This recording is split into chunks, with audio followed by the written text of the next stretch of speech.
பங்குனி உத்திரம் என்றாலே நாம் முதலில் என்ன செய்வோம்? முருகனை தான் வழிபடுவோம். ஏன் மற்ற கடவுள்களை விட இங்கு முருகன் மட்டுமாக சிறந்த தலைவனாக இருக்கிறார் என்று தெரியுமா? இதற்கு அழகாய் அருணகிரிநாதர் ஒன்று சொல்லியிருப்பார்.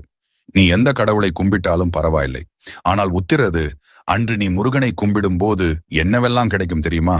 மிகுந்த கணம், அதிரு நீல் சௌகியம், சகல செல்வமிக்க யோகம், பெருவாழ்வு கிடைக்கும். இதை நாங்கள் சொல்லவில்லை, முருகனின் முழு அருள் கிடைத்த முருகனின் அடியேனான அருணகிரிநாதர் சொன்னது. இந்த பங்குனி உத்திர நாள் அன்று விரதம் இருந்து முருகனை வழிபட்டால் என்ன கிடைக்குமாம்? நீல் சௌகியம், அதாவது சாதாரண சௌகியம் இல்லையாம்.